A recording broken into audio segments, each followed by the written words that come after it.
Hello, hello, hello, hello, hello, hello. Hello, one more hello. Hello. It is episode number 323 of This Week in... I nearly said This Week in Google.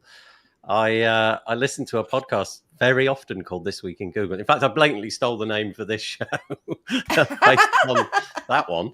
And this is not that. That show's way more expensive to make than this one.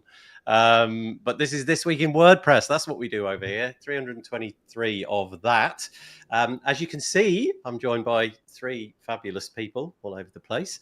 And let's go around, do the sort of round robin. Hello to everybody. Let's start down there beneath my image, at least anyway, on my screen, is Michelle Frechette. How you doing?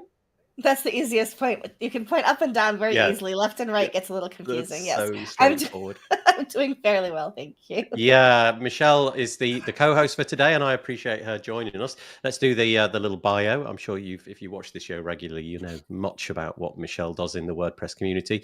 The short version, TLDR, is it's a lot.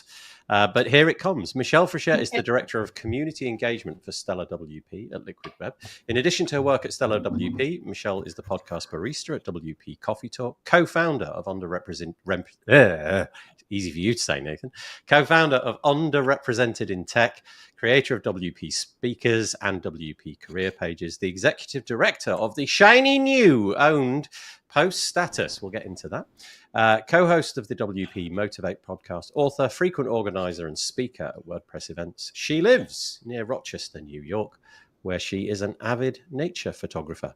And if you want one URL to sum the whole thing up, head to meetmichelle.online. Thank you, Michelle. I know that you've the little bit of pain at the moment, but I fractured my tailbone, so it's a little tender to sit, but I'm okay. Well, I appreciate you joining us. Thank you. No fast movements. No, luckily this show is entirely chair based, so that's straightforward. But thank you. And there's Cami MacNamara. I got it right.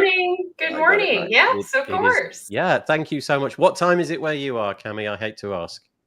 It's 6:06 a.m. It's very dark outside, and I have a nice coffee going though. Okay, so I'm all right. Okay, yeah. I appreciate that. The dog was thrilled. I was up super early. He got breakfast early.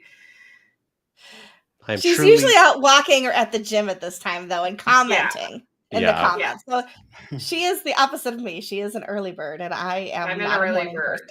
Yeah, well, I am actually these days. I've sort of turned into a bit of an early bird, but anyway, I can't think at that time of the day. I'd get up at that time of the day, but if you ask me to think coherently and cogently, the answer would be no, not really. So I appreciate you getting your act together and chatting with us today. That's brilliant. However, in the comments section of the show notes that we share, where the bio should go, just noticed this. All I've got is I'll upload it later, but that's fine. We don't need to worry about that because I will tell you. I did upload something, but clearly I didn't click the update button at the bottom when I did it. So if it's almost like you don't know how the web works. Yeah. I know. I can do my own elevator pitch if you would like. Do that. Yeah, let's get you. Please do that. Yeah. So I'm Cami MacNamara. I own WebCami LLC, which is a one-person web design agency in Seattle, Washington that I have been running for 23 years this month. And I also have a newsletter for web designer, webdesignerhabits.com. And this really good friend of mine named Michelle told me I should build out a whole website for it. And I did that this weekend. So nice. Can't wait to see it. Yes. Nice. I love these little sort of side hobby projects that you can begin like that on the web. That is one of the best things about the web. I go down so many blind alleys every year, but the fun that I get from doing it is amazing. And I have high expectations for what you've launched there. So just tell us what it is. Thank you. Yeah. Well, every week I send out a new habit for web designers to help them run their businesses. And, it's just tried and true things I do myself and that I'm trying to foster good habits. And I'm just trying to build a community around that. So that's it. Thank you so much. Well, that was way better than I would have done. Can I interject that Cami and I are working on a project that's going to be launched towards the end of this year as well? Well, come on. You're not going to say though, are you? I'll let Cami tell us. One. We're working on a planner together that's going to have the habits and tips and to help you throughout the day keep your day organized. So like a physical book planner kind of thing. Mm-hmm.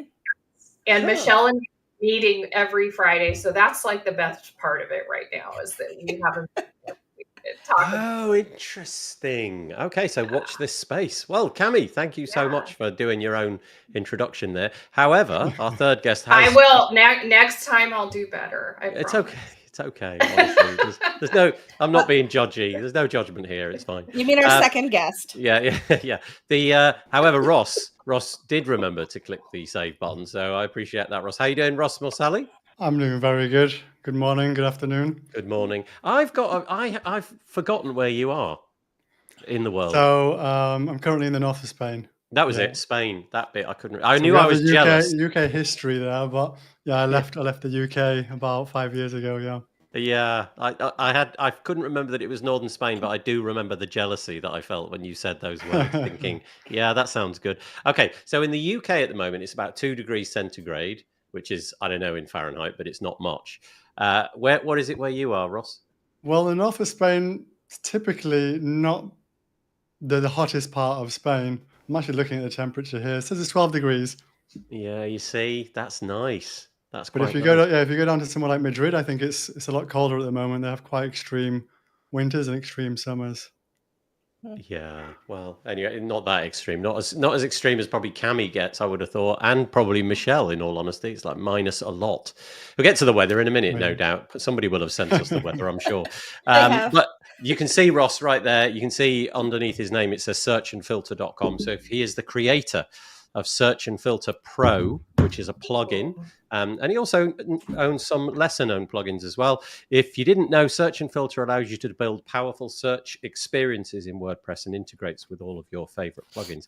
Would it be fair to sum it up as sort of faceted search? You sort of, you've got a body of data and you want to sort of drill down into it and exactly that, yeah. Show me the things that are less than $2. Show me the things with an image. Show me the red things, that kind of stuff.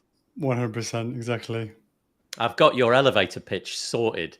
Next time you... Yeah, I'm going to check this episode again and that's right. That. Show me the red things. That's going to sum it up nicely.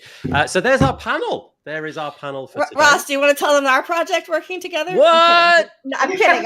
That's the top secret. You're not supposed to mention that. That's Filter and Search Pro. Where you got everything sort of slightly the other way around. It actually doesn't have the Pro on it. Okay, it's just Filter and Search. Exactly. We are joined, as always, in the comments by a whole load of people. And if you wish to make a comment, we would love that. It really drives the show along. And the best way to do that is to head here. Sorry, Michelle. I can't actually change that. There you go. It's under Michelle's chin there. Go to wpbuilds.com/live. Once more, wpbuilds.com/live. Go on, drag your grannies and your uncles and your aunts and your sisters and brothers and dogs and cats. Get them there. And if you do that, I have nothing else to say apart from what I usually say, which is if you're on a desktop, the comment box on the right-hand side is going to give you YouTube comments, so you'll have to have a Google account. However, if you don't like Google and you just want to kind of remain a bit more anonymous, then please feel free to click the little live chat button. It's at the top right of the actual video player. It's like inside the video. Click that, and then you just need to give us your name, and it goes directly to the platform that we're using. So there we go. And a bunch of people have given, quite a few, actually. Good grief. Quite a few comments already. Here we go. So the first up, Mark Westgard, Guardian of the West, on the show very recently, says, I'm here a month before this starts, waiting. I can tell, he texted me, and apparently... On YouTube, it did say that it was March 3rd and not February 3rd. And so oh, no. That prompted. What I actually wrote that, or it was in the... Anyway, people are here, so it can't be the end of the world too much. So that's good. Here's Dave, friendly web guy. That's rather keen. Yes, I apologize to everybody for making them hold on for a whole month. Influence WP. Hello, Ryan. Hello from Charlotte, North Carolina. It's supposed to reach 66 degrees Fahrenheit today. which is good. I guess that's a good number. I don't know how much that is in real money, but it sounds like a lot if you've got the thumbs up. I see that you are here too. Yes, we are. So you got the right date, says Mark. Ian WB, hello. At least February a shorter month. Yeah, that's true. It was only 28 days. So we've got 3 days less to wait than we should with any other month. Did you ever hear goodness for context? Yeah, that's right. Without context, we'd all be like, what? What the heck? There was this great idea ages ago to sort of do more or less like decimalize the year. And it turns out that if you did a 10-day week and each day had 10 hours and each hour had, I think it was 100 seconds, you end up with just like this weird bit at the end where there's one day or just 2 days which don't fit in. And you just call that the calendar day or the annual day and everybody gets it off as a holiday. But you'd have less of this weird kind of stuff. But then again, it's kind of nice having weird stuff in life. So screw that. Let's stick with what we got. So there you go. Nathan should have started the timer 28 days and it would count down real fast. No, I'm not doing that. Michelle Frechette says patience, Mr. Westgard. Thank you. And Reese is joining us. Hello from Newton Le Willows. That's got to be in the UK with a name like that. Actually able to tune in live. Well, I appreciate that you have. Cameron's joining us from the other side of the planet. He is usually in Eastern Australia. He says greetings. He's probably typing that whilst falling asleep in bed. So I appreciate you joining us. Good morning, says Mr. Warner. Adam Warner from GoDaddy. Good morning, good afternoon to everybody. And Marcus Bennett from Bluehost Now also joining us. And lots of waving amongst everybody. And there we go. Is that everybody? Everybody's now getting into just chatting with each other by the looks of it. There we go. Michelle Huffaker's joining us as well. Little hand wave. That's my favorite comment nice. is that Cami has inspired Marcus's morning walk routine now. Oh, so really? Yeah. So that was somewhere buried in all of those comments, which I thought was very lovely. I deployed and then Reese said he's been walking too. So, Cami, you started. Oh, good. I'm happy to hear that. You go out onto your harbour, don't you, and walk around the shoreline there? I believe it's I do. Yeah, it's called Alki Beach, and it's Elliott Bay, so it's the Puget Sound, and I head out there every Monday, Wednesday, Friday. I was going to the gym, but it's just so nice to get the nature aspect of it that I've been trying to get outside, even in the cold weather. Her photos are beautiful from there. Yeah, they really are. It's really nice. You. And here's another one. Morgan sorry, Morgan, I butchered your surname. Greetings from Western Australia. Another one from Australia. This is great. I'm loving this. I'm gonna guess it's either pronounced Vit or Vit, but Morgan can let us know. Is the H a silent thing? I would think so, but I have no idea. I tried with sounding the H and it didn't work, so we'll go with whatever Michelle says. Unless you want to, Morgan, sort of phonetically explain it to us. Anyway, we're not here to talk about all that. Well, we kind of are. Let's talk about WordPressy stuff. So a little bit of self-promotion. I hope you acknowledge that at the beginning. I hope that's all right. This is us. Check us out. wpbuilds.com. If you head to that website and you want to stay abreast of what we're doing, honestly, we send 2 emails out a week. I can't remember the last time we did more than that.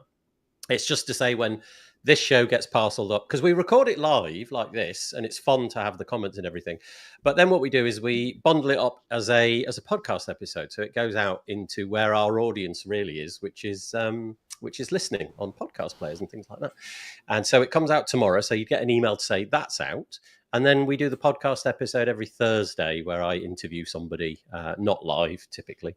And that comes out and we email you about those as well. So if you want to fill in this email box here, we will send you one of those emails twice a week.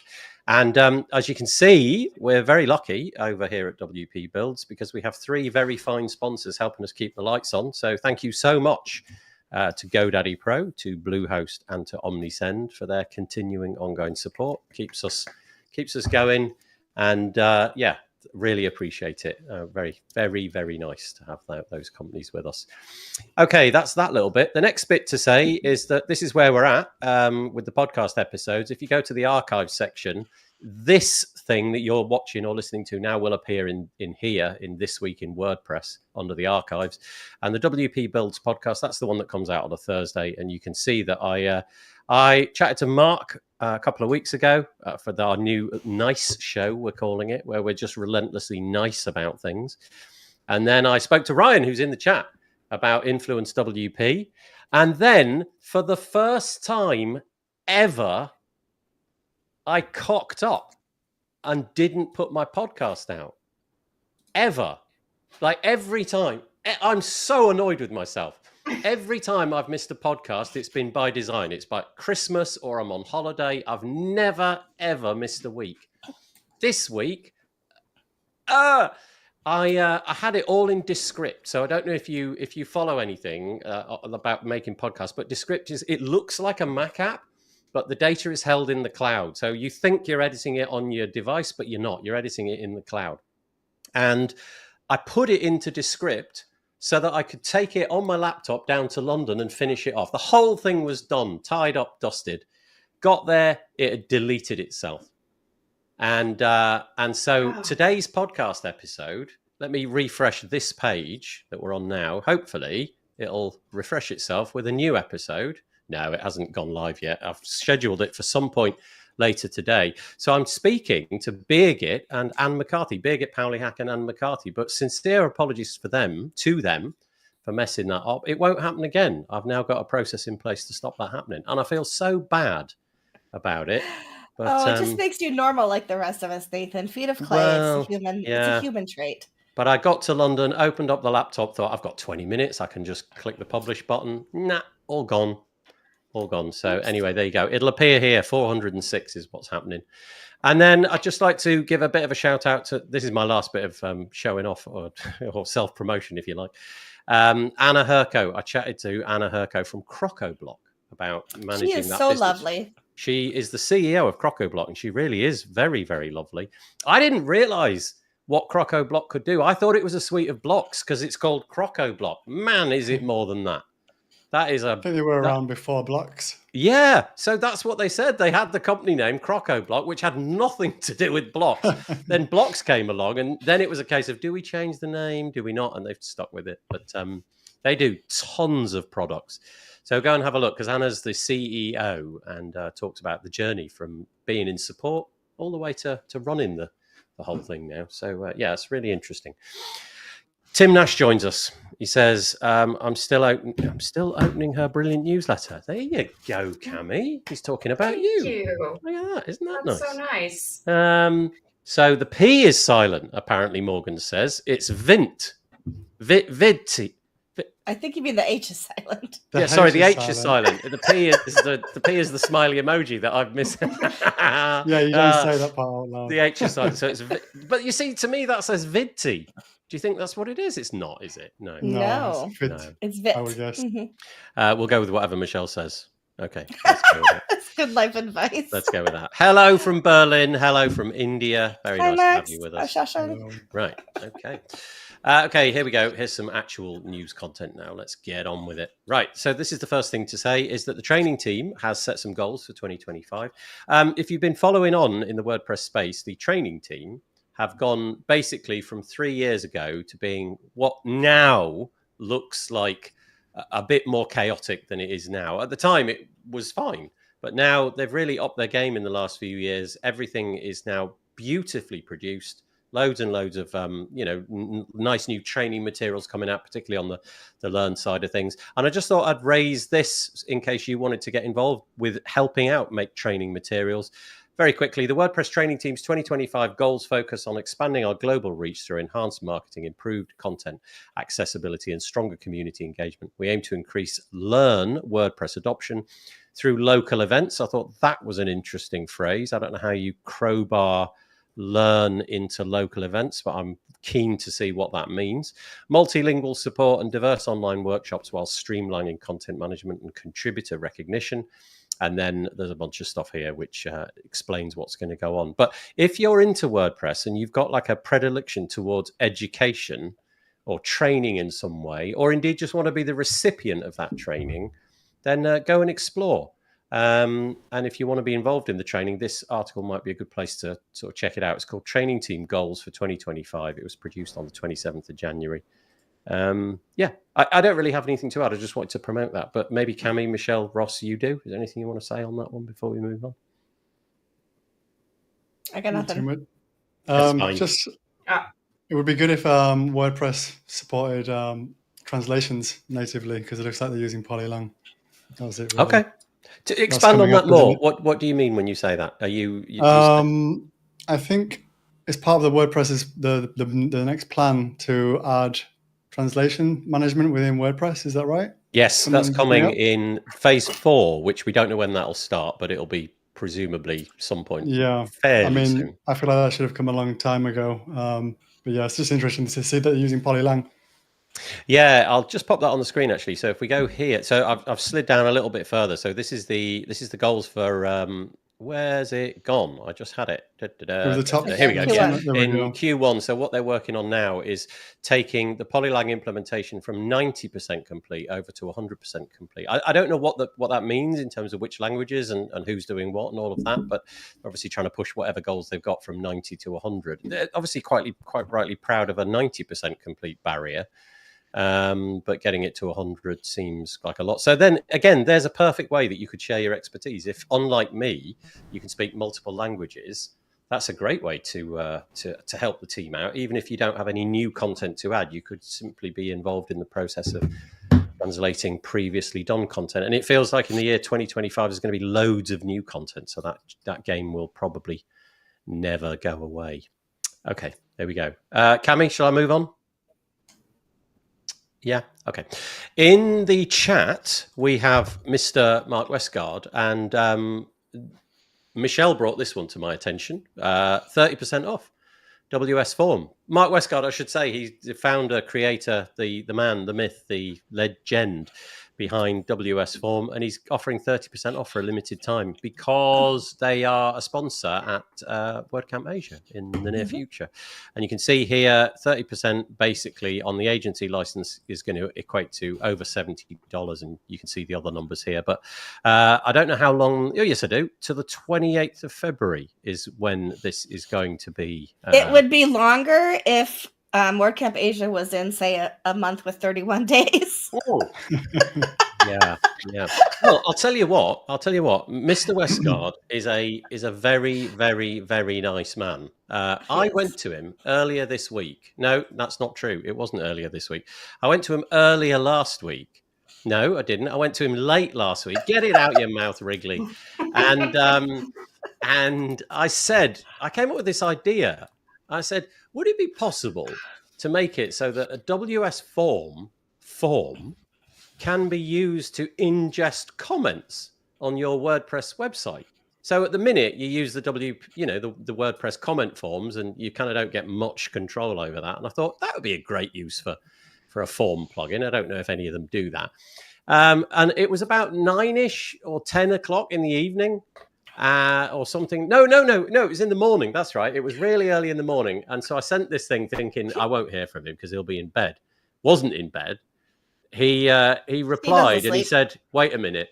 And I thought, what do you mean, wait a minute? An hour later, he comes back and he says, yeah, I'm on it. I'll do it. I've got an idea. I've kind of I've fleshed it out, and I'll wrap up the new add-on and I'll ship it in the morning. And so one little comment is all it took from me for Mr. Westgard to come up with what is now a whole new add-on. It's called Comment Management. I don't know if it's bound up to particular licenses. This makes me feel like it would be in the agency edition. So you're going to get it for free if you've got agency. Otherwise, it's $29 a year. And if we go over here, you can see here it is. You can now add a comment form to your, let's say, your single post template or something like that, and there you go. And so you can do all the things like, I don't know, turnstile comment recapture kind of thing. You can put in multiple fields. You can do what you like and make it look nice. Make it look like all the other forms on your website. So Mark Westgard, I don't know what you were doing that evening, but I'm very grateful. Thank you. And it worked. That's the best bit. It actually worked. So, maybe there should be a little footnote on that says inspired by Nathan. Well, to be honest, Cami, when he wrote his blog post to sort of say he launched it, I was furious that he hadn't given me the recognition I think I deserve. No. But what I'm thinking though, Mark, now that we all know that you do stuff like this, anybody got any? Anybody got any things that you wanted to do? I was thinking there's this intractable problem in Ireland where the Protestants and the Catholics, they seem to never be able to get on particularly well. So Mark, if you could just get on that would be good. And maybe, I don't know, it's expensive to get into space. That would be a testimonials. Thing. If you could. Oh, okay. Michelle's got a real one. I want one in the next 2 hours, Mark, of a testimonials add-on. That's right. Yeah. If you could just sort that out. He says, you're very welcome. You are very welcome. Thank you very much. I appreciate that. Anyway, so go and check out WS Form. That was a little bit of an aside. Anybody want to add anything about Westguard or WS Form before we move on? I think we've given him enough praise. His head won't get I think so too. Yeah. Be interested to see a photo, see if his face has gone blue, a bit like it. It's not showing it there. I can't remember where I did that. I had a funny one somewhere. You did. Yeah. Okay, here we go. Here's the next one. Designed to infuriate all plugin developers who have a pro plugin out there, and I'd be very interested to hear what Ross thinks about this. So a little while ago, we heard about a company, I'm going to call it that, called Festinger Vault. I had never heard of them before. And the only reason I'd heard of them is because Automatic, with 2 T's, decided that this GPL club was in violation of the WordPress trademark. And so they took them to court. Now, the GPL club, or GPL clubs in general, and here's where it gets interesting. And I could be butchering this from a legal point of view, so forgive me if I get this wrong. But my understanding is that if you offer a plugin into the WordPress space, if it binds onto WordPress, then it binds into the GPL license. That GPL license, in theory, means that software comes with the 4 freedoms, one of which is to copy it and then potentially sell it on.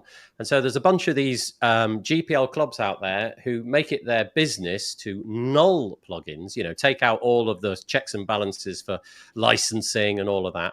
And then they, in turn, sell it on as a subscription service. So, I don't know, get 2,000 premium plugins for $29 a year or something like that. I think in the letter of the law, it's probably fine. In the spirit of the law, maybe not.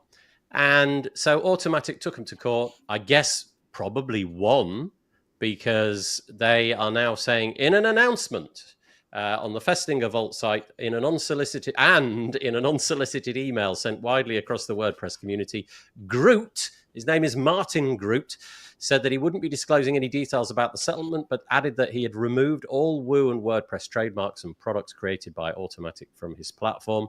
And in what can only be described as interesting sophistry, he follows on with a pitch. The site, which offers access to more than 25,000 Malden premium plugins and themes under the GPL license, has long been controversial. Critics argue that GPL clubs like Festinger Vault profit off the hard work of developers, even though reselling GPL software is allowed under the license's terms. And he says they're going to come back bigger and better than ever. What matters now, and I'm quoting, is that we're moving forward with a renewed focus and a fresh perspective, ready to offer you an even better experience. I don't know what to make of this. This sort of catches me in limbo, really. But can I jump in? Yeah, go on. Can I just jump in? We're all foaming at the mouth, I think. Yeah, I believe so. I mean, the comments are showing how much people dislike this. But the one thing to remember as somebody who thinks they've stumbled upon just such a great deal is that there is no support from the original plugins when you buy a nulled product.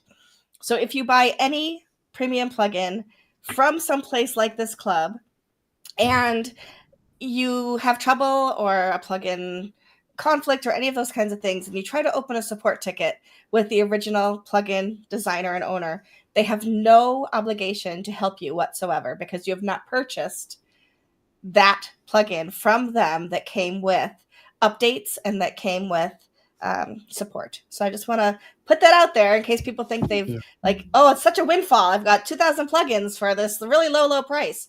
You really haven't. And you've also, They're usually outdated, and you've actually taken food and money out of the place of the people who are doing this as their livelihood and their income. So please buy from the original people who have produced the products. Ross, what are your opinions on this? Because obviously you've got a premium plugin out there in the wild. Do you get bitten by this quite a lot? Do you get support to use? I share the opinion of many here in chat. They're obviously not really a company that any of us likes. We don't like their principles or their morals, although they're operating in the grey area of the GPL. I think the only way I think the only way to protect yourself actually is to get a trademark, because you can actually get your plugin taken down for trademark reasons, but not for GPL reasons. So that's probably something I'm going to personally do to fight them, and sites like that. But yeah, it's a horrible practice, really, isn't it? Just take someone else's work and resell it for cheaper.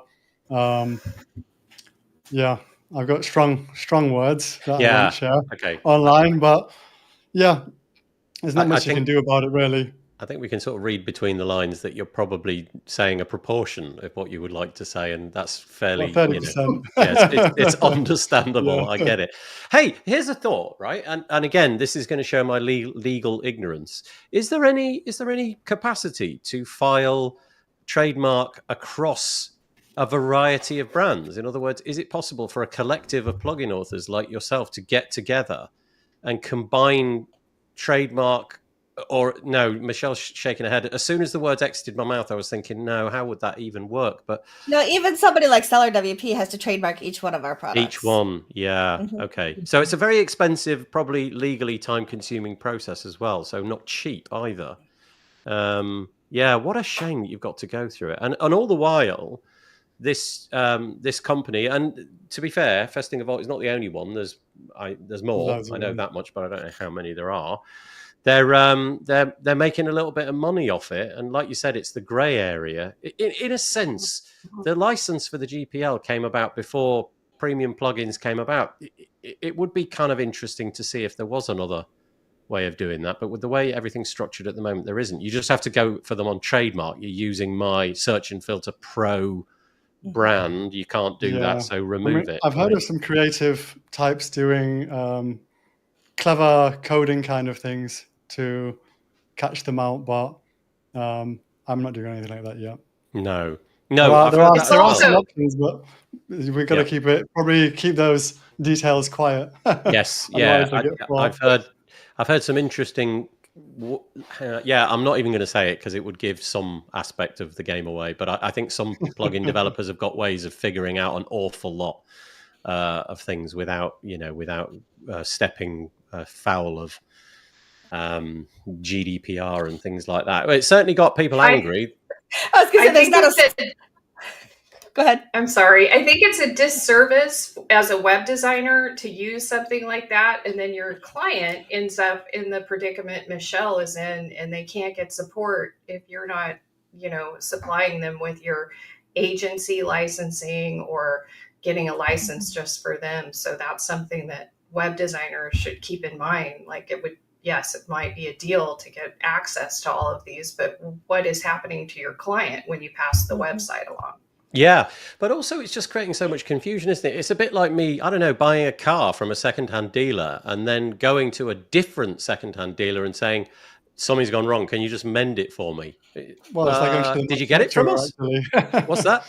It's actually like going to the manufacturer after buying it from a secondhand dealer. Yeah, okay, that's even better, and saying, can you fix it? Well, no, actually, because we don't have anything to do. But then you've got to waste your time as a developer sort of trying to figure out, where did you get it? Is this one of ours? Well, you don't appear to be on any of our lists. You don't appear to have a license key. And then that sort of whole, disappointment that the plugin purchaser has because they assume that what they were doing is legit, because these websites do look legitimate. And it sounds like Martin Groot is going to go out of his way to make his website in the year 2025 look even more interesting and probably look more authentic and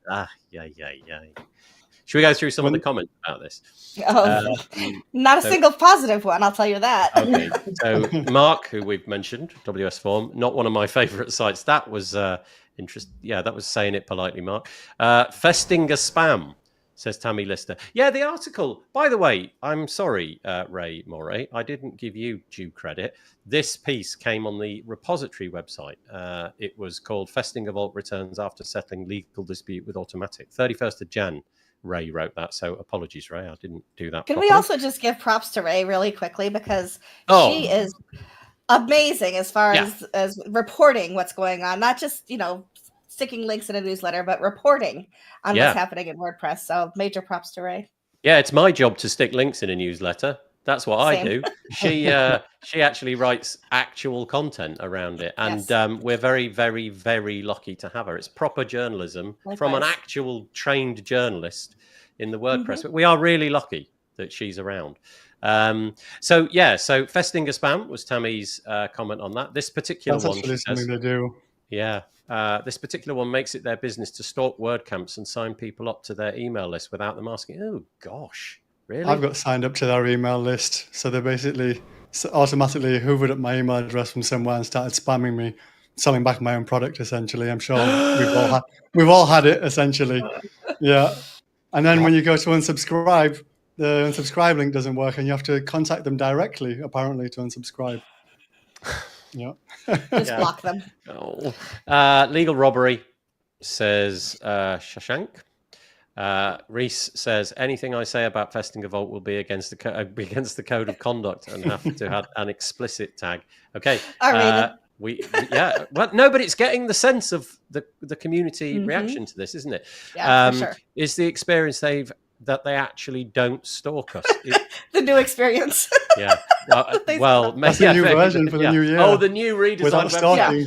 Yeah. No stalking included. Yeah. You know what? I'm going to get on some email list after this. You can be guaranteed, can't you? I believe this was settled out of court. No one. Oh, okay, right, okay. We never really got into that, did we? So no one won, which is unfortunate because they're a blight on the ecosystem. So yes, that is a good point. As this was settled out of court, presumably there isn't a no-win. Maybe there was some money exchanged hands, or I don't know. But we don't know the details, and Martin declined to give those details out. But I'm guessing, Cameron, from your point of view, you would have liked to have seen Automatic drive it to a victory. Somebody did actually tweet to that effect, saying that they were fighting for the good of the community.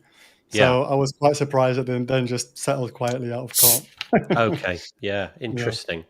Michelle's argument, so this is Tim, Sir Tim Nash, as I like to call him. Michelle's argument also stands when the web developer provides the license. If you don't own the license, you have no rights to update and support. I think you were supposed to sing that in the tone of the Wellerman, though. Oh, yeah, that's right. Yeah. Oh, he'll be back before you know it, and I'll have some other hoops to jump through. You can guarantee it. I'm having a little brief hiatus from all of that. Mark, I'm biting my lip hard right now. Okay, so that's Mark Westcard again. Influence WP. Vendors won't provide support. Absolutely correct. However, I wonder if on their website they do make the point, but I bet most people don't read that and understand what that actually means. I'm sure. I think people, if they're going to these nulled clubs for cheap plugins, I think people know what they're getting, right? They're going for a cheap version of the plugin, most likely.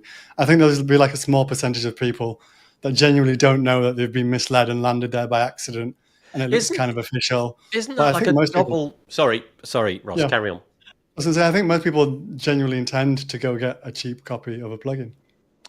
Thank you. Yeah, I was going to say, isn't that a bit of a double whammy then? If you've got somebody new in the WordPress ecosystem, let's imagine that a lot of these people are new. There's bound to be a proportion of people, though, who know what they're doing and do it anyway because they just think that that's a much cheaper way to get along. But imagine a proportion of the people are just new to WordPress and they've Googled something and, the Festinger Vault or other site has come up. They're going to have a really a sharp end of the stick experience with WordPress at the beginning, aren't they? It's going to just be even more difficult to figure out. Well, I bought it from here, but apparently the support's over there, but they won't honor the support. So why did I pay this other? This is all confusing. Screw WordPress. I'm out of here, kind of thing, which is no good for anybody. Don't you think, though, that companies like AppSumo and ThemeForest kind of confuse people too, right? So, those are legitimate people who are actually selling through something like AppSumo or ThemeForest or some of the others that you do as a company sign up for. And then you see something like this company and you think, oh, it must be the same. Unless you're part of the insiders, right? Like if you're just a company of one and you don't know and you haven't been around that long, this looks like it's a really good deal, as opposed to, oh, I'm getting something for cheap and I'm screwing over the man kind of thing, right? It's not like that. I think that there are a lot of people who honestly think that this is legitimate because there are other, marketplaces out there that offer deals that make you think, well, this must be even better than those other ones. Yeah, so I think that there's for some of us, yes, absolutely. I think some people absolutely go into it nefariously, but I think a lot of other people are just hoodwinked, as we would say. Yeah, I think yeah, right. It's too good to be true. It's like such a deal that like they can't resist kind of deal. Yeah. Okay, let's just do a few more comments. Might be legal, says Ian, but at the very least, very best, it's very questionable morals. So trust should be low, so people may also consider other risks that could be present. Ryan, there are well-known people in WordPress that are offering concierge services support via the vendor. What about security? Well, that's another big part of the puzzle, isn't it? Because the plugin is undoubtedly, well, not undoubtedly, but I imagine in many cases, versions out of date. What are the chances that it's going to receive the latest updates in a timely way as well? So that's used to be the case that a lot of these sites, I don't know if these guys do it specifically, but they used to add malware into the plugins. That used to be my first response, like, hey, don't use it because you might have a virus on your site now. Yeah. And that used to be the common theme back in the day. Yeah, maybe even a reason for running the whole operation in the first place. You actually get money from people to put malware into their websites. You can't make this up. Mark says he's had hundreds of URLs removed from GPL sites on Google. Yeah, so Mark and Ross, I'm guessing this is just part of the game of tennis that you play as a plugin developer. I personally don't have the resources or the time to keep fighting it, so I just let it exist and just get on with my life. But most of the plugin devs that I know actively do try to fight against these kind of things. Yeah. Loads more comments. So Morgan with the surname there. That's all I'm going to say. Morgan H. It's worth mentioning that bad actors, exactly what Ross was saying, also inject malicious code into the knob plugins. You never know what's going to go on in there. And the worst thing about Festinger Vault, he's actually called it Festering Stain Vault, isn't even annulling, it's the spam and disregard for privacy laws. I confess I didn't know that whole thing was going on about spamming email lists and stuff. That is, definitely not on. Anyway, they're back. they're back. Oh, yay! With a shiny new website. And it would appear that, they haven't been sort of bludgeoned by the legal cosh out of existence. So that's the story there. So I'm sure we'll report on this at some point in the future. But I kind of want to visit the Wayback Machine and look at how it used to be and see how much they were breaking trademark, but I don't want to go to their site and give them any traffic. So I wonder. What I was saying earlier about trademark and getting filing a class action, if you like. I wonder if it would be possible for those companies that do have a trademark to go after places like that as one entity. So, in other words, in your case, Stella and all the sub brands there.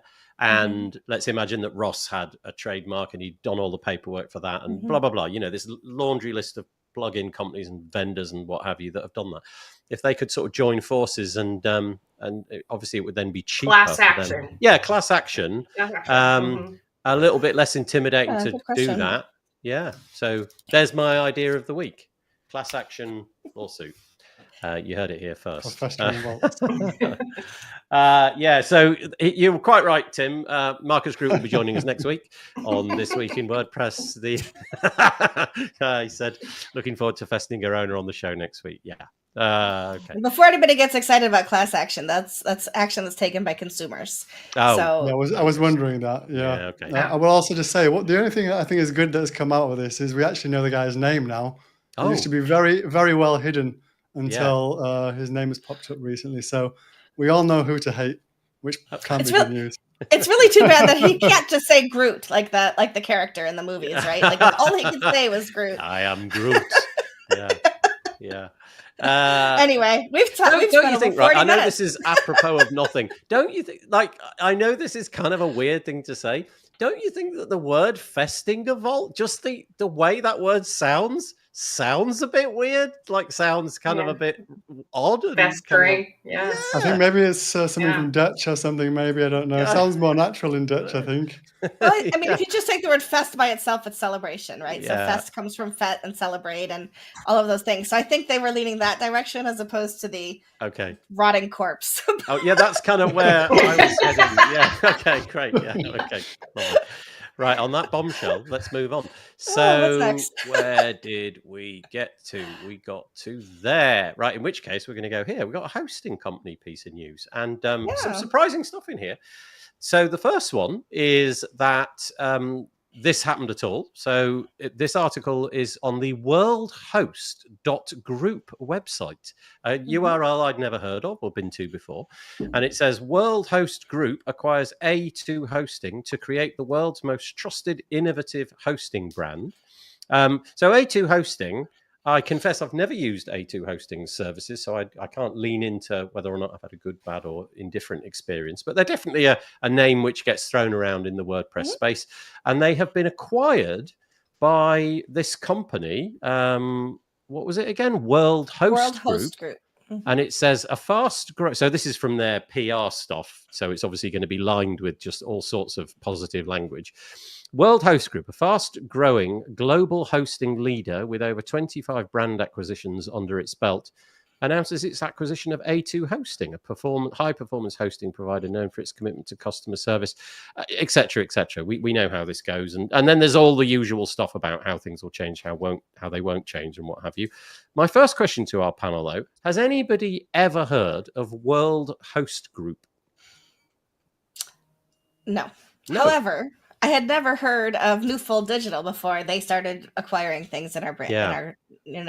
And I will be very honest and say that many of the larger companies in Asia, for example, who are hosting and things, are not necessarily in my my breadth of knowledge either. So to say that they are a huge corporation that is a hosting company just means that I don't know who their sub hosts are, who's in their stable of hosts. Yeah, and actually, Michelle, you've touched on where I was going with that, which was that maybe this is the sort of like the opening salvo, which means that in the year to come, we'll hear about them a lot. I was wondering that more, like you said, with things like Newfold Digital, the first time you hear about them, clearly you've never heard about them before.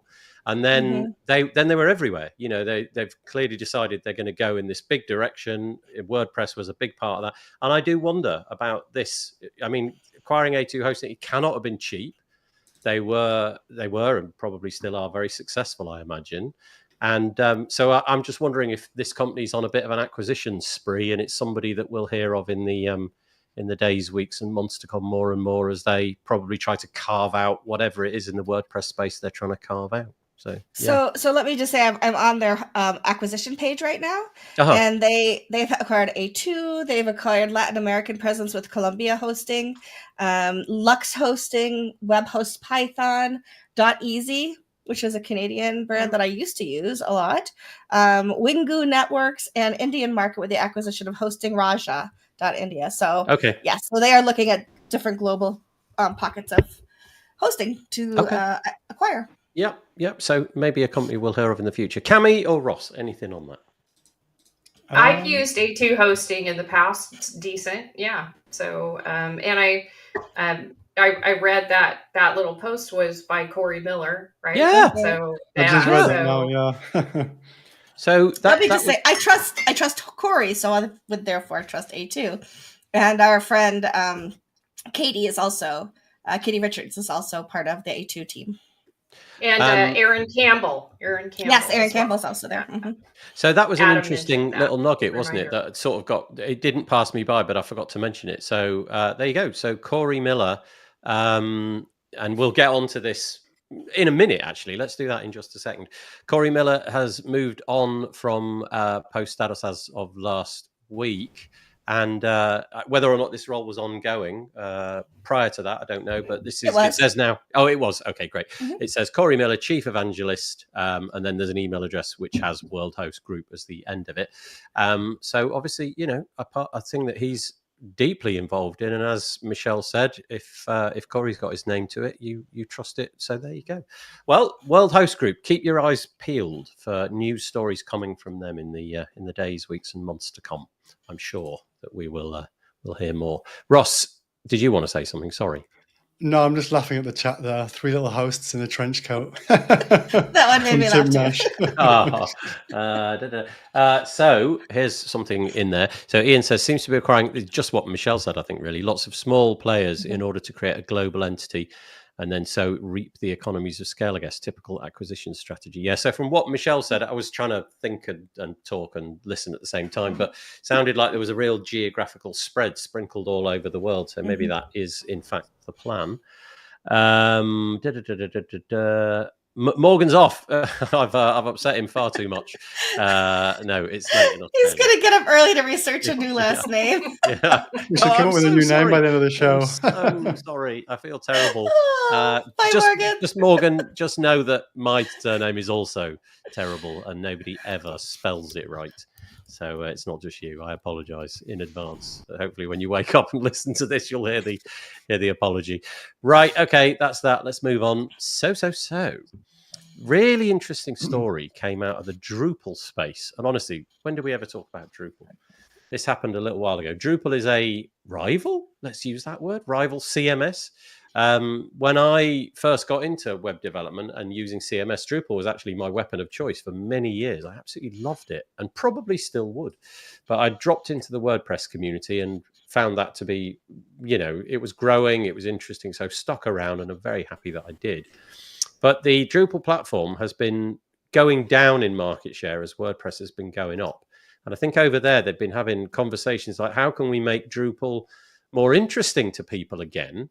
So they've come up with this idea so the product is called Drupal CMS. That's not like Drupal is a CMS. This thing is called Drupal CMS. And basically, it's like a tailored version of Drupal with pre-built, and they call them modules, think plugins.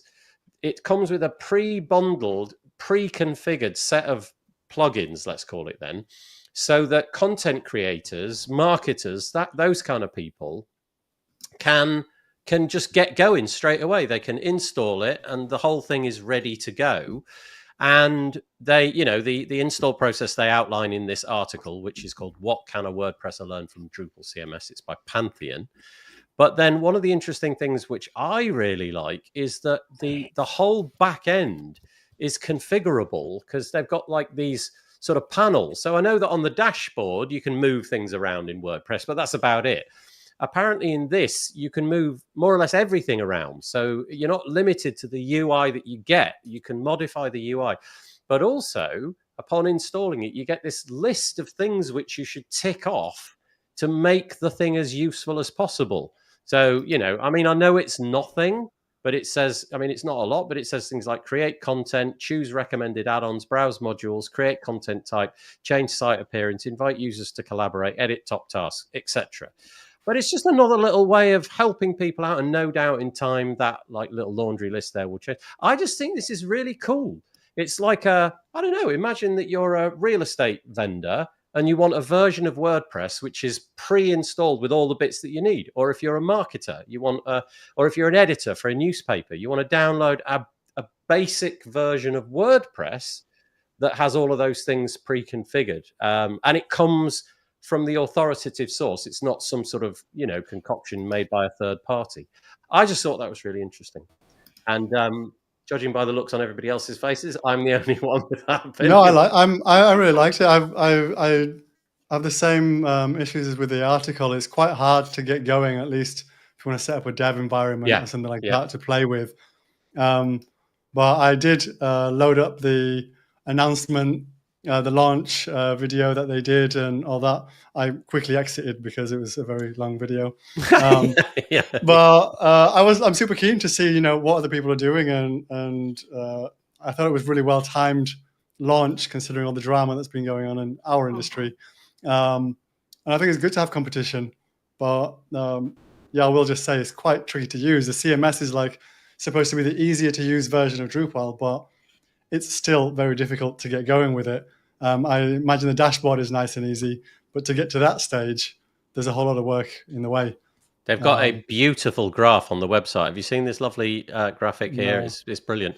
This is the the difficulty graph, to use. Not a meme. This is the difficulty to use graph. And so for example, ModX is this red line, WordPress is the green line, and then Drupal is just this absolute cluster of chaos. And it's true. Drupal is incredibly powerful, but incredibly kind of, it's not that very attractive to look at.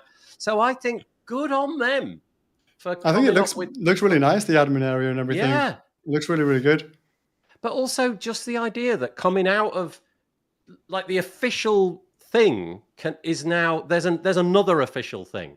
And I think it'd be really interesting to do that with WordPress. And I don't know what those official things would look like, but I don't know, just like a little content creator or a site which just has typical needs around. I've got a mom and pop store with, I've got 5 pages, a version which ships with that, with like the task list of everything that you need to do pre-built. That would be so clever. You wouldn't call it WordPress CMS though, would you? No, I mean, but you could. I mean, WordPress CMS. If it's for marketers, it could have been called WordPress Marketing or WordPress Marketers. Yeah, I mean, I'm just having a dig at the name because I thought it was always a CMS. Right? Yeah, exactly. So very confusing. There's a bit of a branding issue there, in my opinion. Yeah. That idea, Nathan, that idea that you just had might work in really nice for the new Progress Planner plugin that gives you, they could have set packs for certain tasks for different types of websites that could load in. Let's just have a look. Adam Warner says it's a smart move and reminds me of the WP per vertical purpose install discussed in the past. Okay, that's a conversation that I never heard before. So in the past, Adam, it was a thing, was it? This idea came up but never got implemented. Okay, that's interesting. Little dig there. I like that one. WordPress 5-minute install. Drupal still installing. Do you know what? If you install Drupal correctly, it can be done in a heartbeat. It's just it takes you 7 weeks of reading. If you've done it 10 times already. That was a dig at Tim if I ever heard one. Sorry, Tim, that yours is still installing, but Nathan can do that's it in a right. heartbeat. Yeah, that's it. Yeah, you've done something wrong there, Tim. I really like. Oh no, look, you see, he's dug himself out of that. He says he really likes Drupal. I'm not sure what that says about me. What could be useful is a set of additional group plugins that install together on top of the base install. Right. Wouldn't that be nice as well? And maybe this is Playground's territory. Maybe this is what Playground will be with blueprints will be used for. Here's a bunch of... So you want a real estate site. Here's a bunch of GPL.org plugins bundled. But the big step, though, would be making it all work so that you're not just presented with okay, we've installed the plugins. Now you've got to figure out what they all do. It would be great if it was installed, kind of ready to go. And yeah, that's what Playground promises. Anyway, well done, Drupal. I think that's a really interesting initiative. Anything else on that before we move on? Okay, a couple of ancillary articles. If you were off the back of that thinking, do you know what? I'm going to build my own CMS. Then this is a useful article. Don't do it. Yeah, no, go on, do it. No. Riyad Benguela, and again, I'm sorry, I'm never sure if I get that name right, produced an article. It's quite short, takes 5 minutes to read. It's about the anatomy of a CMS, what you would need to think about if you decided to build your own CMS, what the bits and pieces are, and it's quite interesting. And then this one, which I thought tied in quite well. This is so interesting. So this is Krautpress. And it says the crisis of themes in WordPress. And the more that I went down this, the more that I was nodding my head, I think. And let me just summarize it. What the heck even is a theme anymore? Like, it feels like more or less everything is blocks and plugins territory now. The theme might, I don't know, do headers and footers and what have you. But his point is that if you're not in the WordPress ecosystem, it's quite likely that you think a theme is like what we were talking about just now, a sort of it adds functionality to the site. Now, in my head, a theme should add, like, the way it looks, it should be the look and the feel and the styling, and that's where it should end. And everything else to do with like what features come, that should be plugin territory.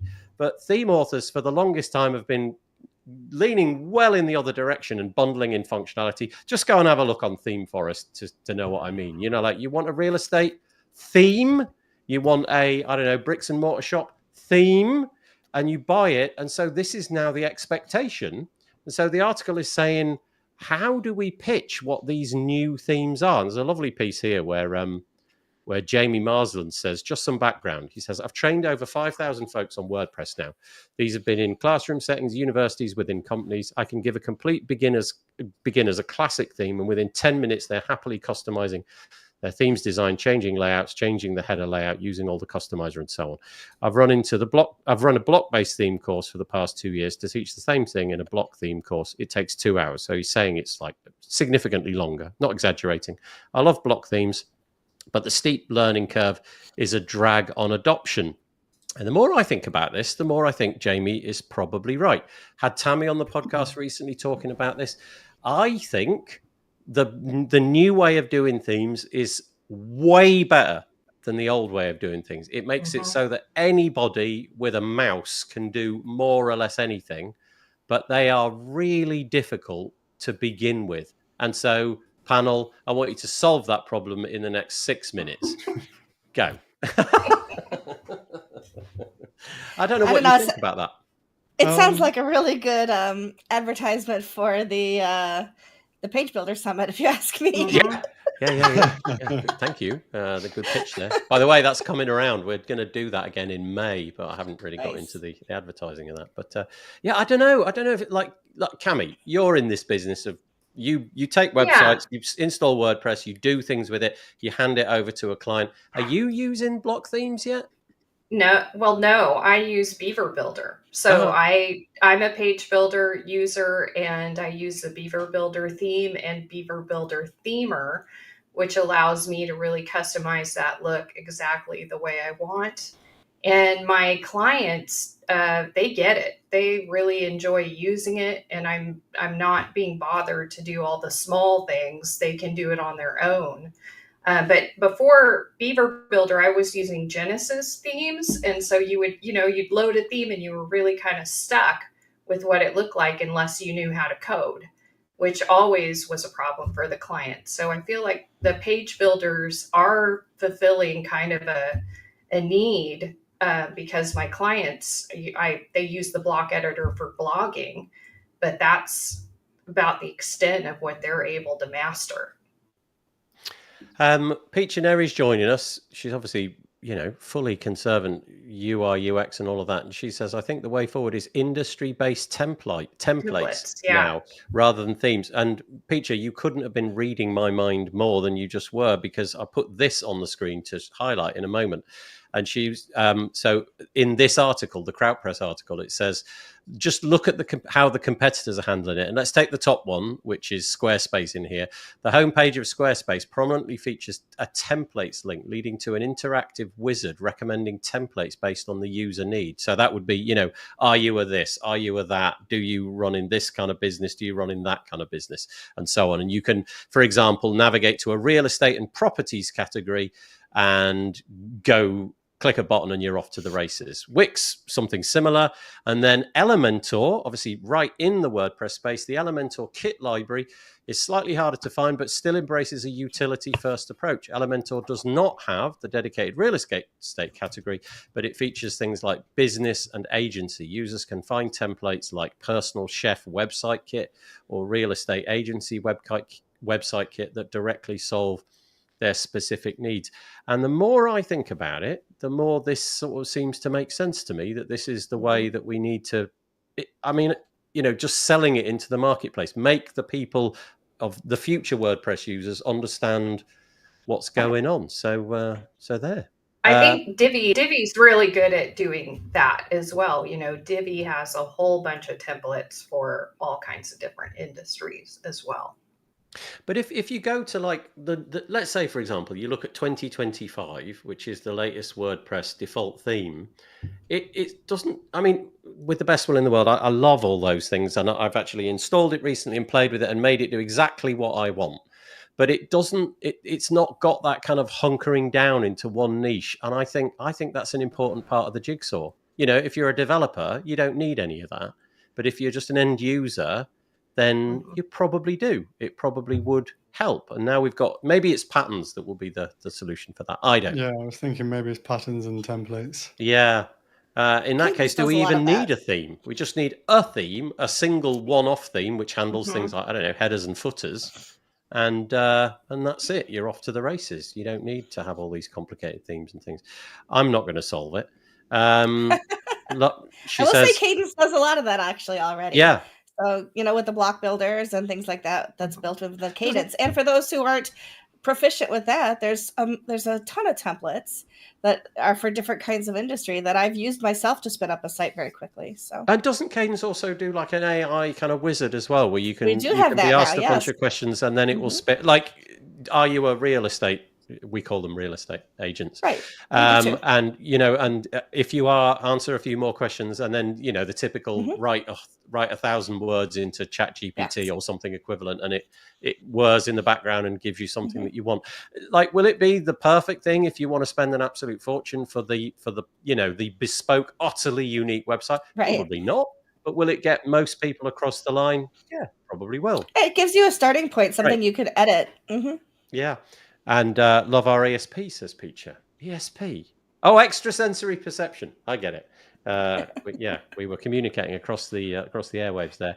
The new way is better, says Dan. Hello, Dan. Don't know if we've met. The new way is better, but I wish there was no theme. Just toggles for choices like fonts, margin, colors. Themes are a pain in the ass. And introduce a bunch of clutter, patterns and bad choices.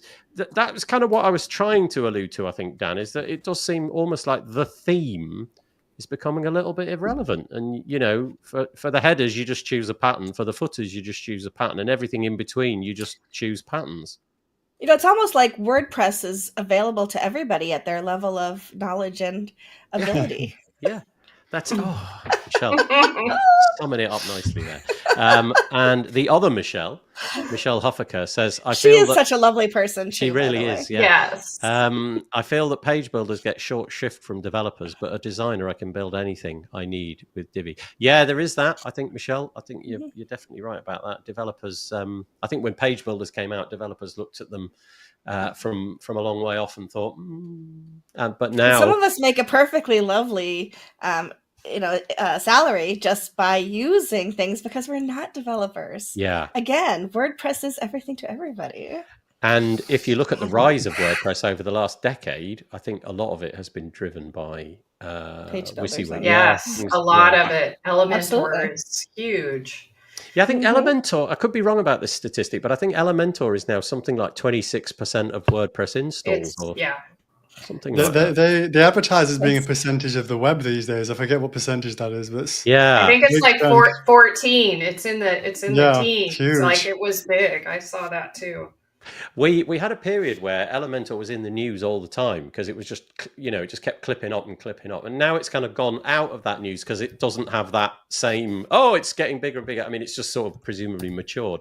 You kind of get the feeling that it's not quite so significant, but of course it is. It's just right there, just sitting at the top of the page builder tree in that sense, in terms of the install base. And yeah, interesting. Google page speed parameters scare clients, says Shashank. I can't make my button work. Oh, that's because Tim's comment was loading. And he's got a comment about Drupal. Whilst joking at Drupal's expense, Drupal CMS installed and into the admin in about 2 minutes locally, but needed to use Composer, so not exactly user-friendly. Yeah, okay. They'll sort it. You know, wait a couple of years, Tim. They'll have it fixed so that you could use Docker or something like that instead, and it'll be way simpler. Okay. Let's move on. Right. I just wanted to say well done to the folks at this WordCamp Kolkata. Yeah.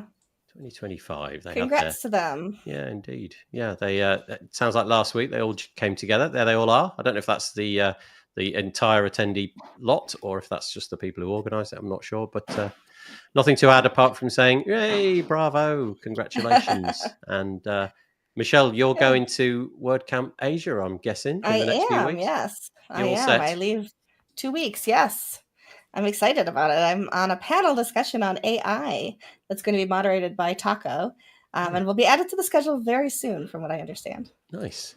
Michelle, we haven't got it in the show notes, but last week, and we said we would, and I haven't done it yet. Mhm. Last week, you were part of the news that we mentioned because Post Status, the community, which is kind of almost for many people, I think, is the community, the default. If you want to talk about WordPress, head to Post Status kind of thing. Big news, it got taken over. So Corey Miller, who we were talking about earlier, has, with Lindsay, has taken a step back. They're no longer the owners. It's now owned by Joost de Valk and Marika van der Act. Has anything changed for you? I am still the executive director, and I am still running things as far as what's happening with... I'm working very closely with Joost as we make some changes, of course. Joost, the person. I always feel like when you say Joost, you have to specify that it's not the company. With Mr. de Valk, or JVD, as I'm going to start calling him. And I forgot where I was going with this, but yes, we're moving things forward. You will see very soon, as soon as I can figure out how to do it, because there's so many things in the back part of this website. We're cutting the membership cost to $50, and we have a brand new plan for sponsorship. So if you're interested at all in sponsoring Post Status, it's a much reduced price from what we used to have in the past. You can DM Joost de Valk, and you can come to Michelle, and I can put you in the right direction. And we're very excited about things that are happening. New podcasts coming out, and new webinar series, and actually it's not really webinar as much as panel discussion series that is going to be coming out this year. And we're going to bring back the Career Summit as well this fall. So lots of things happening. If we'll come to one of the podcasts a little bit later, but if I asked you to do the sort of the elevator pitch, if somebody was brand new in the WordPress community and didn't even realize there was much of a community, what would be why would anybody want to go to Post Status? What would be the one or two of the things that you'd say make it worthwhile? Sure. So we talk to a lot of people in the community, and all of that is available readily on our YouTube channel, things like that. But if you really want to be able to talk to people directly and be part of conversations that are happening in WordPress, your $50 membership allows you access to our Slack channel.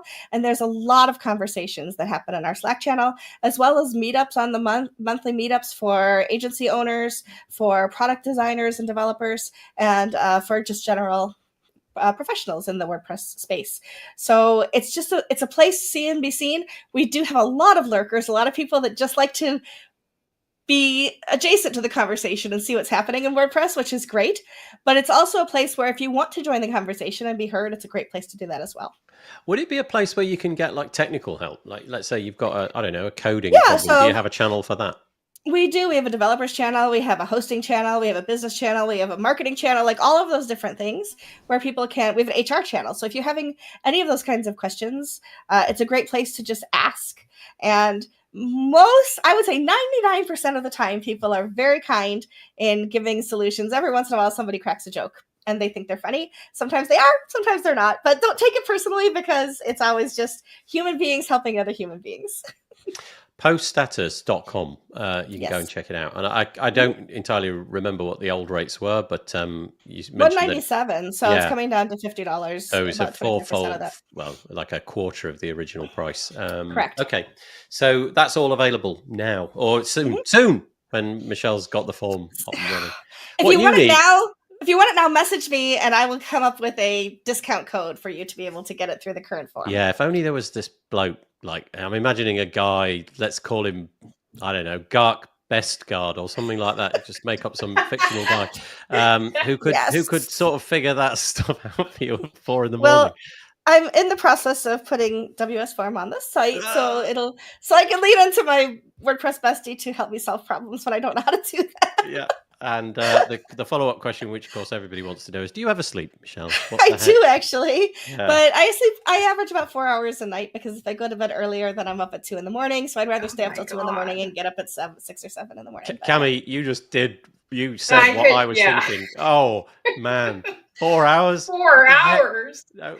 There isn't enough coffee in the world to keep me running on 4 hours of sleep. I'll be 57 this year, and I'm starting to need like 6 or 7 hours some nights, but we'll see how it goes. Okay.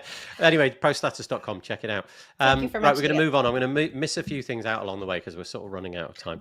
Yeah. I can imagine that some people in our community, especially if they've got real interest in performance and optimization, are gonna look at this and have certain thoughts. But let's raise it, see what people think. This is new to me, at least. I have never heard of this before. It comes out of the same company that does Blog Vault and Malcare and WP Remote. So they've got a history of running products in the WordPress space, and it's called Airlift. And I think it's new, but their claim is pretty remarkable. Their claim is that basically you install the plugin. I'm guessing AI runs its magic in the background, and your site is within a minute or two better. I'll just read you the blurb. It's at airlift.net.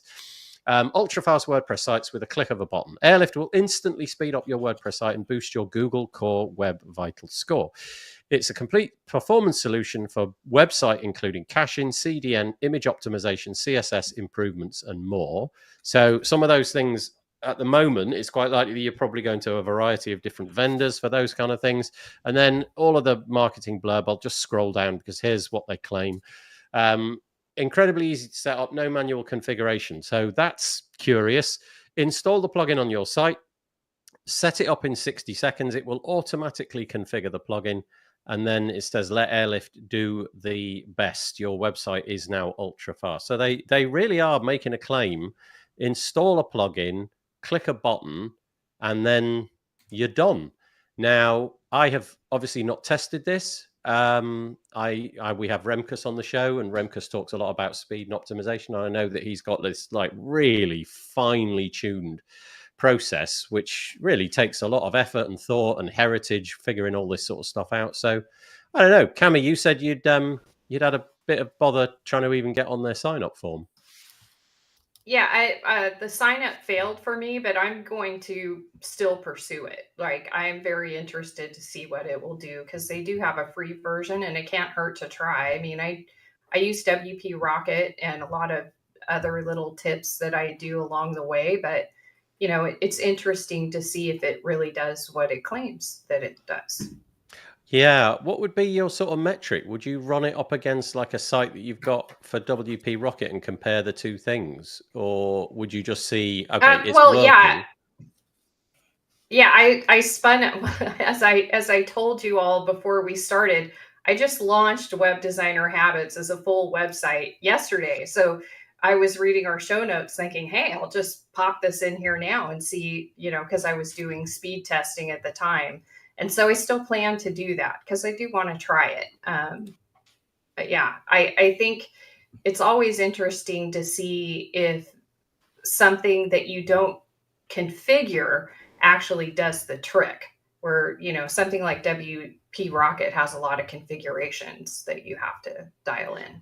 I guess maybe that's where their target audience is, because a lot of the things that need to be done that this handles are really technically tricky. And honestly, when I go into something like WP Rocket and I see all the checkboxes, like 50% of it, not only do I not understand it, I don't even have a point of reference to begin understanding it. I'm just thinking, well, I don't even know what half of those acronyms mean. Sounds good. If I tick that box, I'm sure it'll do something incredibly useful.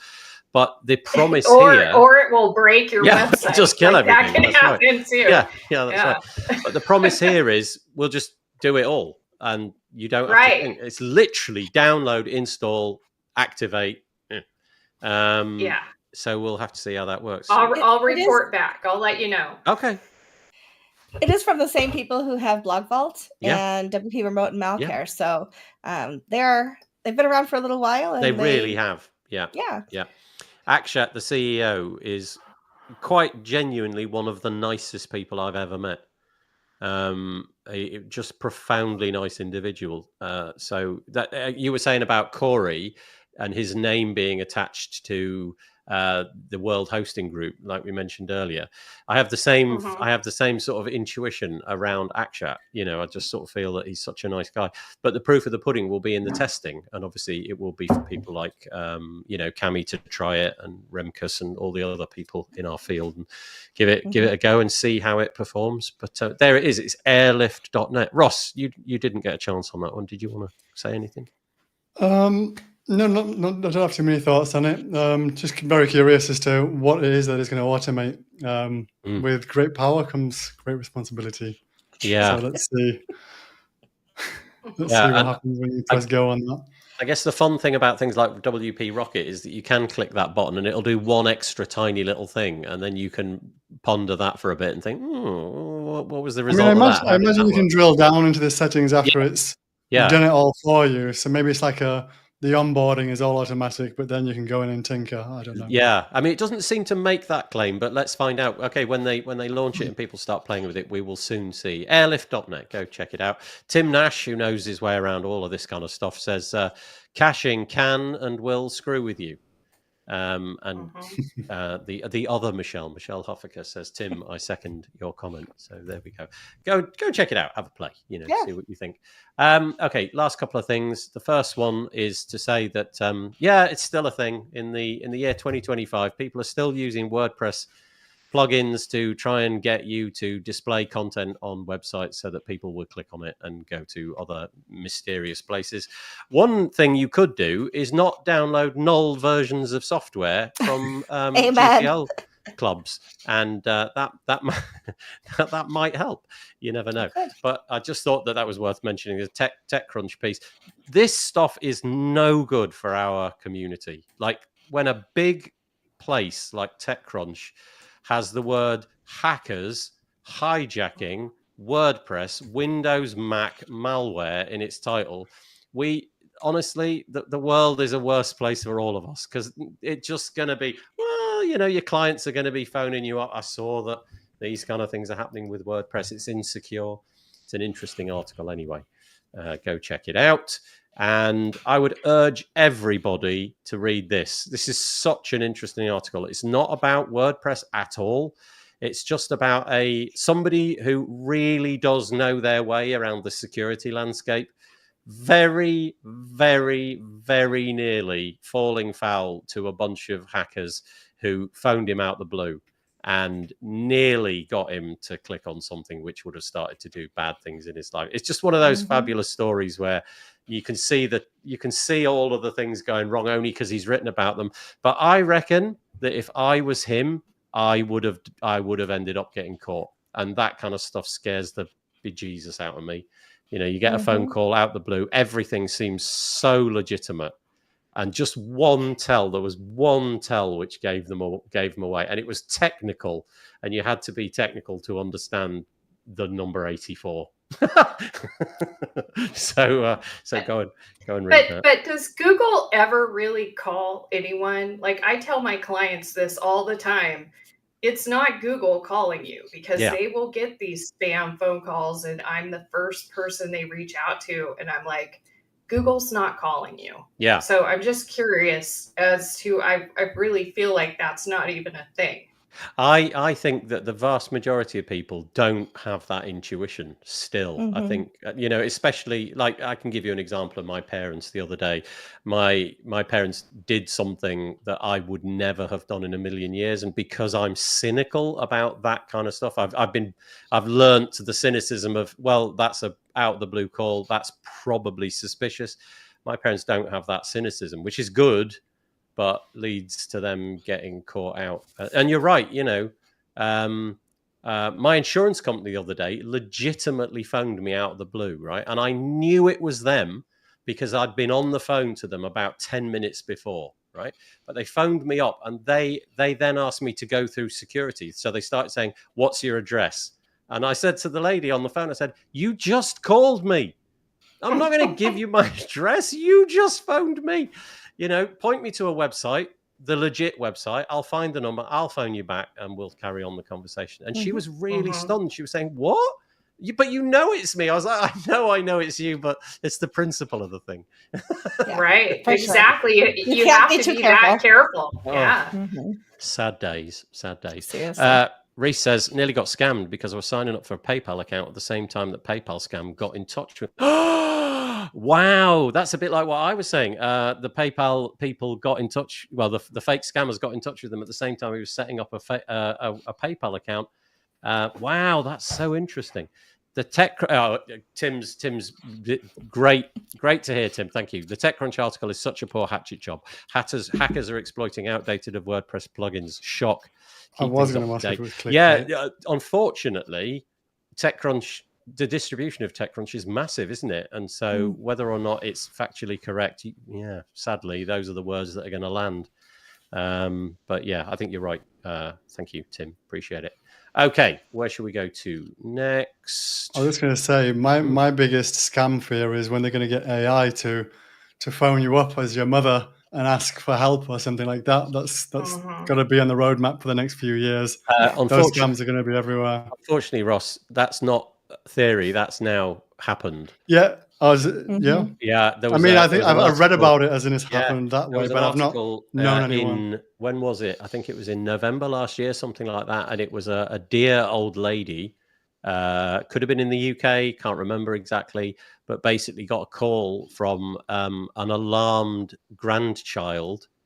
And you've just already laying out the perfect confection, aren't you? It's just like grandchild. I don't know, got lost in a city, lost the credit cards, and perfect replication of the voice, and the whole thing was over in a matter of minutes because the heartstrings were pulled. Exactly. So yeah, I think that like you're gonna like, isn't it crazy? We're all gonna have to have some sort of safe word that we all learn as an infant. Like, okay, child 1, what's your safe word? Child 2, what's your safe word? And if we don't hear the safe word, it's a scam. Like I've stopped saying hello on the phone when you don't know the number. You just wait for the other person to say hello, and if it's like a scam call, you can just hang up. So you're not giving any of your own like voice out to anyone else. It's really hard to answer the phone anymore. Like if somebody isn't in your contacts, it's just like, well, I'm going to wait and see if this is a real call. Exactly. Tim says his child has been I should paraphrase. This is not true. Tim's child has been regularly arrested in Spain, according to the police there. Oh, if someone you know phones you, ask them something that only you would know. Yeah, like this keyword or something like that. Ask them to pick up food that you'd hate, or after. Yeah, we get the point. Thank you for that, Ian. That makes sense. Or better yet, I'll call you right back, and then call them on the number that you know is theirs, and ask them if they had just called you. Yeah, read this article though, because even that got bypassed, which is kind of interesting. These people, the people who perpetrated this scam, really knew what they were doing. At least it comes back that way. Pixel's AI screening is pretty good. What? That's in the phone. It knows kind of stuff like that, does it? Okay, that's fascinating. Okay, thank you, Reese. And how much time have we got left? No time at all. We are out of time. Sorry, we had a few bits in there, including copy jump. Let's just do this quickly because Ross put it in the show notes. What's copy jump, Ross? So it's another AI tool to help you write better marketing tools. I just thought I would share it because I think Morgan was in the chat. Yeah, Morgan Fitz. Oh! Heck? No. Sadly, he's gone to bed and won't hear this, but yes. So Morgan H has launched this. I thought it was quite cool because there's quite a lot of WordPress folk kind of branching out into other little ideas, and this is one that stuck out to me because I'm terrible at writing marketing. Okay, so I see what you did there. You, with a bit of sophistry, you managed to avoid the problem of the surname just by going H. That's what I should have done. Morgan H, exactly, yeah. Morgan H. I'll do that in the future. Oh, I'm so sorry. When you catch up on this in the morning, Morgan, have you had a play with it yet then, Ross? No, I've just watched the videos and things like that. Haven't actually played with it yet. Unfortunately, this Twitter thread, because I'm not logged in, doesn't give you more. But if you go to the original one, if you just search for Morgan, his name is Morgan, and then his surname is Hvidt, pronounced, I don't know, Pascal or something like that. Yeah, I'm not going there. I'm going to get it wrong again. And you can see all about it. Copy Jump. So it says the writing app for brands and marketers, and I'm guessing it's like Ross said, using AI to assist with that endeavor. Exactly. And I feel terrible, Morgan, for butchering your name so publicly. I am very sorry. I think you've redeemed it now that you've shown his new product. Okay. Yeah, I feel good. And now I feel like when you sign up, you're going to get an email from Morgan. And when you sign up, there's a video. And I think that he is speaking. So maybe the last name will be revealed. Oh, perfect. Yeah, that's great. But considering I have the memory of a goldfish, the next time Morgan comes in the chat, I'll go, it's Morgan, but I'll try. So Copy Jump, go check it out. As recommended off Twitter by Ross. That's great. Yeah, I'll be trying that out soon myself. Yeah, nice. Do you know Morgan? Loosely, just as a fellow plugin developer. Yeah. Okay. Perfect. First name only. Yeah, that's right. Oh, I mean, I knew the last name, but of course, I've never had to actually say it. I'm going to take that as today's episode title. First name only. I think we'll go with that. That's perfect. Okay. In which case, firstly, I'd like to thank the three people who are around here. Oh, I got it wrong. Over here. So that would be the co-host for today, which is Michelle Frechette, but also our fabulous guests, Cami MacNamara and Ross Morsali. I really appreciate your coming on the show and giving up your time, especially for those of you that are up at ridiculous o'clock, frankly. Really? 7:30 now. Time to get up, Cami. Yeah. But we'll be back next week with a different panel of guests. Hope that you'll join us then. But for now, we need to do the hand wavy thing, if that's all right with you. Three. This side, right? Yeah, whatever you like, that'll do. Yeah, that's great. Thank you so much. Appreciate it. And one final thank you to everybody who joined us, whether that was live or not live, and for coping with my butchery of surnames. Appreciate all of your comments. We'll be back next week. Thank you so much. Take it easy. Bye-bye for now. Bye.